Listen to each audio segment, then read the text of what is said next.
In the year that King Uzziah died, I saw the Lord seated on a throne, high and exalted, and the train of his robe filled the temple. Above him were seraphs, each with 6 wings. With 2 wings they covered their faces, with 2 they covered their feet, and with 2 they were flying. And they were calling to one another, Holy, holy! Holy is the Lord Almighty! The whole earth is full of His glory. At the sound of their voices, the doorpost and thresholds shook, and the temple was filled with smoke. Woe to me, I cried. I am ruined. For I am a man of unclean lips, and I live among a people of unclean lips. And my eyes have seen the King, the Lord Almighty. Then one of the seraphs flew to me with a live coal in his hand, which he had taken with tongues from the altar. With it he touched my mouth and said, See, this has touched your lips. Your guilt is taken away, and your sin atoned for. Then I heard the voice of the Lord saying, Whom shall I send, and who will go for us? And I said, Here am I, send me. He said, Go and tell this people, be ever hearing, but never understanding. Be ever seeing, but never perceiving. Make the heart of this people calloused. Make their ears dull, and close their eyes. Otherwise, they might see with their eyes, hear with their ears, understand with their hearts, and turn and be healed. Then I said, For how long, Lord? And he answered, Until the cities lie ruined and without inhabitant, until the houses are left deserted, and the fields ruined and ravaged, until the Lord has sent everyone far away, and the land is utterly forsaken. And though 1/10 remains in the land, it will again be laid waste. But as the terebinth and oak leaf stumps when they are cut down, so the holy seed will be the stump in the land. When Ahaz, son of Jotham, the son of Uzziah, was king of Judah, King Rezin of Aram and Pekah, son of Remaliah, king of Israel, marched up to fight against Jerusalem, but they could not overpower it.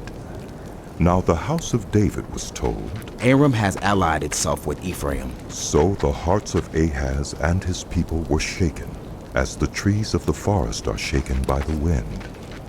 Then the Lord said to Isaiah, Go out, you and your son Shear-Jashub, to meet Ahaz at the end of the aqueduct of the upper pool, on the road to the launderer's field. Say to him, Be careful, keep calm, and don't be afraid. Do not lose heart because of these 2 smoldering stubs of firewood, because of the fierce anger of Rezin and Aram, and of the son of Remaliah. Aram, Ephraim, and Remaliah's son have plotted your ruin, saying, Let us invade Judah. Let us tear it apart and divide it among ourselves, and make the son of Tabiel king over it. Yet this is what the sovereign Lord says. It will not take place. It will not happen. For the head of Aram is Damascus, and the head of Damascus is only Rezin. Within 65 years, Ephraim will be too shattered to be a people. The head of Ephraim is Samaria, and the head of Samaria is only Remaliah's son. If you do not stand firm in your faith, you will not stand at all. Again the Lord spoke to Ahaz, Ask the Lord your God for a sign, whether in the deepest depths or in the highest heights. But Ahaz said, I will not ask. I will not put the Lord to the test. Then Isaiah said, Hear now, you house of David. Is it not enough to try the patience of human beings? Will you try the patience of my God also? Therefore the Lord himself will give you a sign. The virgin will conceive and give birth to a son, and will call him Immanuel. He will be eating curds and honey when he knows enough to reject the wrong and choose the right. For before the boy knows enough to reject the wrong and choose the right, the land of the two kings you dread will be laid waste. The Lord will bring on you and on your people and on the house of your father a time unlike any since Ephraim broke away from Judah. He will bring the king of Assyria. In that day, the Lord will whistle for flies from the Nile Delta in Egypt, and for bees from the land of Assyria. They will all come and settle in the steep ravines and in the crevices in the rocks, on all the thorn bushes and at all the water holes. In that day, the Lord will use a razor hired from beyond the Euphrates River, the king of Assyria, to shave your head and the hair of your legs, and to take off your beards also. In that day, a person will keep alive a young cow and 2 goats, and because of the abundance of the milk they give, there will be curds to eat. All who remain in the land will eat curds and honey. In that day, in every place where there were 1,000 vines worth 1,000 silver shekels, there will be only briars and thorns. Hunters will go there with bow and arrow, for the land will be covered with briars and thorns. As for all the hills once cultivated by the hoe, you will no longer go there for fear of the briars and thorns. They will become places where cattle are turned loose and where sheep run. The Lord said to me, Take a large scroll and write on it with an ordinary pen, Maher-shalal Hashbaz. So I called in Uriah the priest and Zechariah, son of Jeberechiah, as reliable witnesses for me. Then I made love to the prophetess, and she conceived and gave birth to a son. And the Lord said to me, Name him Maher-shalal Hashbaz. Before the boy knows how to say my father or my mother, the wealth of Damascus and the plunder of Samaria will be carried off by the king of Assyria. The Lord spoke to me again. Because this people has rejected the gently flowing waters of Shiloah, and rejoices over Rezin and the son of Remaliah, therefore the Lord is about to bring against them the mighty floodwaters of the Euphrates, the king of Assyria with all his pomp. It will overflow all its channels, run over all its banks, and sweep on into Judah, swirling over it, passing through it, and reaching up to the neck. Its outspread wings will cover the breadth of your land, Immanuel. Raise the war cry, you nations, and be shattered. Listen, all you distant lands. Prepare for battle and be shattered. Prepare for battle and be shattered. Devise your strategy, but it will be thwarted.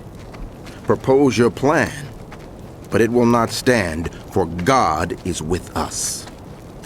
This is what the Lord says to me, with his strong hand upon me, warning me not to follow the way of this people. Do not call conspiracy everything this people calls a conspiracy. Do not fear what they fear, and do not dread it. The Lord Almighty is the one you are to regard as holy. He is the one you are to fear. He is the one you are to dread. He will be a holy place for both houses of Israel. He will be a stone that causes people to stumble, and a rock that makes them fall. And for the people of Jerusalem, he will be a trap and a snare. Many of them will stumble. They will fall and be broken. They will be snared and captured. Bind up this testimony of warning and seal up God's instruction among my disciples. I will wait for the Lord, who is hiding his face from the house of Jacob. I will put my trust in him. Here am I, and the children the Lord has given me. We are signs and symbols in Israel from the Lord Almighty who dwells on Mount Zion. When someone tells you to consult mediums and spiritists, who whisper and mutter. Should not a people inquire of their God? Why consult the dead on behalf of the living? Consult God's instruction and the testimony of warning. If anyone does not speak according to this word, they have no light of dawn. Distressed and hungry, they will roam through the land. When they are famished, they will become enraged, and looking upward will curse their king and their God. Then they will look toward the earth and see only distress and darkness and fearful gloom, and they will be thrust into utter darkness. Nevertheless, there will be no more gloom for those who were in distress. In the past, he humbled the land of Zebulun and the land of Naphtali. But in the future, he will honor Galilee of the nations, by the way of the sea, beyond the Jordan. The people walking in darkness have seen a great light. On those living in the land of deep darkness, a light has dawned. You have enlarged the nation and increased their joy. They rejoice before you as people rejoice at the harvest, as soldiers rejoice when dividing the plunder. For as in the day of Midian's defeat, you have shattered the yoke that burdens them, the bar across their shoulders, the rod of their oppressor. Every warrior's boot used in battle and every garment rolled in blood will be destined for burning, will be fuel for the fire. For to us a child is born, to us a son is given, and the government will be on his shoulders, and he will be called Wonderful Counselor, Mighty God, Everlasting Father, Prince of Peace. Of the increase of his government and peace there will be no end. He will reign on David's throne and over his kingdom, establishing and upholding it with justice and righteousness from that time on and forever. The zeal of the Lord Almighty will accomplish this. The Lord has sent a message against Jacob. It will fall on Israel. All the people will know it. Ephraim and the inhabitants of Samaria, who say with pride and arrogance of heart, The bricks have fallen down, but we will rebuild with dressed stone. The fig trees have been felled, but we will replace them with cedars. But the Lord has strengthened Rezon's foes against them, and has spurred their enemies on. Arameans from the east and Philistines from the west have devoured Israel with open mouth. Yet for all this, his anger is not turned away. His hand is still upraised. But the people have not returned to him who struck them, nor have they sought the Lord Almighty. So the Lord will cut off from Israel both head and tail, both palm branch and reed in a single day. The elders and dignitaries are the head. The prophets who teach lies are the tail. Those who guide this people mislead them, and those who are guided are led astray. Therefore, the Lord will take no pleasure in the young men, nor will he pity the fatherless and widows, for everyone is ungodly and wicked. Every mouth speaks folly. Yet for all this, his anger is not turned away. His hand is still upraised. Surely, wickedness burns like a fire. It consumes briars and thorns. It sets the forest thickets ablaze so that it rolls upward in a column of smoke. By the wrath of the Lord Almighty, the land will be scorched, and the people will be fuel for the fire. They will not spare each other. On the right, they will devour, but still be hungry. On the left, they will eat, but not be satisfied. They will all feed on the flesh of their own offspring. Manasseh will feed on Ephraim, and Ephraim on Manasseh. Together they will turn against Judah. Yet for all this, his anger is not turned away. His hand is still upraised. Woe to those who make unjust laws, to those who issue oppressive decrees to deprive the poor of their rights and withhold justice. from the oppressed of my people, making widows their prey and robbing the fatherless. What will you do on the day of reckoning, when disaster comes from afar? To whom will you run for help? Where will you leave your riches? Nothing will remain but to cringe among the captives or fall among the slain. Yet for all this, his anger is not turned away. His hand is still upraised. Woe to the Assyrian, the rod of my anger, in whose hand is the club of my wrath. I send him against a godless nation. I dispatch him against the people who anger me, to seize loot and snatch plunder, and to trample them down like mud in the streets. But this is not what he intends. This is not what he has in mind. His purpose is to destroy, to put an end to many nations. Are not my commanders all kings? He says, Has not Calno fared like Carchemish? Is not Hamath like Arpad? And Samaria like Damascus? As my hand seized the kingdoms of the idols, kingdoms whose images excelled those of Jerusalem and Samaria, shall I not deal with Jerusalem and her images as I dealt with Samaria and her idols? When the Lord has finished all his work against Mount Zion and Jerusalem, he will say, I will punish the king of Assyria for the willful pride of his heart and the haughty look in his eyes. For he says, By the strength of my hand I have done this, and by my wisdom, because I have understanding, I removed the boundaries of nations. I plundered their treasures. Like a mighty one, I subdued their kings. As one reaches into a nest, so my hand reached for the wealth of the nations. As people gather abandoned eggs, so I gathered all the countries. Not one flapped a wing or opened his mouth to chirp. Does the axe raise itself above the one who swings it? Or the saw boast against the one who uses it? As if a rod were to wield the person who lifts it up, or a club brandish one who is not wood. Therefore, the Lord Almighty, will send a wasting disease upon his sturdy warriors. Under his pomp, a fire will be kindled like a blazing flame. The light of Israel will become a fire, their Holy One a flame.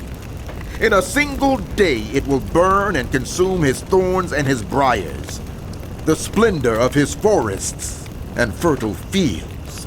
It will completely destroy, as when sick people waste away, and the remaining trees of his forests will be so few that a child could write them down. In that day, the remnant of Israel, the survivors of the house of Jacob, will no longer rely on him who struck them down, but will truly rely on the Lord, the Holy One of Israel. A remnant will return. A remnant of Jacob will return to the mighty God. Though your people be like the sand by the sea, Israel, only a remnant will return. Destruction has been decreed, overwhelming and righteous. The Lord Almighty will carry out the destruction decreed upon the whole land. Therefore, this is what the Lord Almighty says. My people who live in Zion, do not be afraid of the Assyrians, who beat you with a rod and lift up a club against you as Egypt did. Very soon, my anger against you will end, and my wrath will be directed to their destruction. The Lord Almighty will lash them with a whip, as when he struck down Midian at the rock of Oreb. And he will raise his staff over the waters as he did in Egypt. In that day their burden will be lifted from your shoulders, their yoke from your neck. The yoke will be broken because you have grown so fat. They enter Ahaz. They pass through Migron. They store supplies at Michmash. They go over the pass and say, We will camp overnight at Geba. Ramah trembles. Gibeah of Saul flees. Cry out, daughter Galem. Listen, Leasha. Poor Anathoth. Madmenah is in flight. The people of Gebim take cover. This day they will halt at Nob. They will shake their fist at the mount of daughter Zion, at the hill of Jerusalem. See, the Lord Almighty will lop off the boughs with great power. The lofty trees will be felled, the tall ones will be brought low. He will cut down the forest thickets with an axe. Lebanon will fall before the mighty one.